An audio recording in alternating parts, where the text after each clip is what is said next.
மாண்புமிகு உறுப்பினர் வேல்முருகன் அவர்கள். சமூக நீதி காவலர் VP சிங் அவர்களுக்கும் முத்தமிழறிஞர் சமூக நீதி காவலர் தலைவர் கலைஞர் அவர்களுக்கும் உறுதுணையாக இருந்து மண்டல் குழு பரிந்துரை இந்திய முழுக்கும் அமுலாவதற்கு காரணமாக இருந்த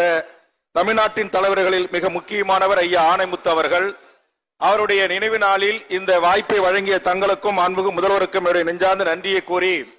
வன்னியர் மக்களுக்கான MBC என்கிற இடஒதுக்கீட்டை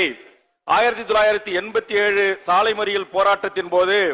அன்றைய ஆட்சியாளர்களால் அழைத்து பேசி அந்த இடஒதுக்கீட்டு உரிமை வழங்கப்படவில்லை.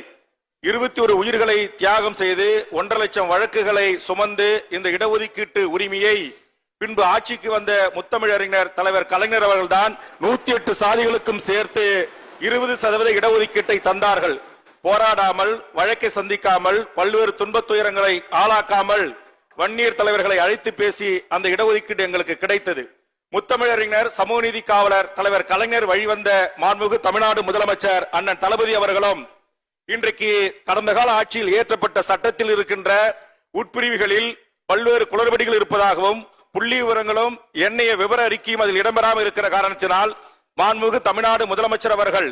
இன்று நடைபெறுகின்ற இந்த கூட்டத்தொடரிலேயே அந்த புள்ளி விவரங்களுடனும் அதற்கான ஆவணங்களுடனும் ஒரு சட்டத்தை இயற்றி உடனடியாக வன்னியர் மக்களுக்கு 10.5% இடஒதுக்கீட்டை வழங்க வேண்டும் என்கிற வேண்டுகோளை நான் முன்வைக்கிறேன். காரணம், திராவிட முன்னேற்ற கழகம் ஆட்சி வருகிறது என்று சொன்னால் முத்தமிழறிஞர் தலைவர் கலைஞர் ஆட்சியில் தான் இந்த மிக பிற்படுத்தப்பட்ட ஒரு சமூகமாக,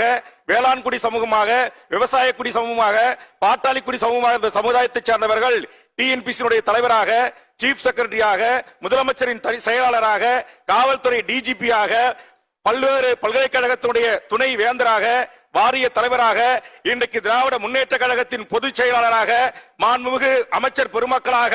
வன்னியர் மக்களை வாழ வைத்த அரசு திராவிட முன்னேற்ற கழகத்தின் அரசு என்பதை கோடிக்கணக்கான வன்னியர் மக்கள் நன்றியோடு நினைவு கூறுவார்கள். அந்த வகையில் மாண்புமிகு தமிழ்நாடு முதலமைச்சர் அவர்கள் இந்த வன்னியர் இனம் மீண்டும் போராட்ட களத்திற்கு வந்து வம்பு தும்புகளை வழக்குகளை சுமக்காமல் பல்வேறு இன்னல்களுக்கும் துன்பங்களுக்கும் ஆளாகாமல்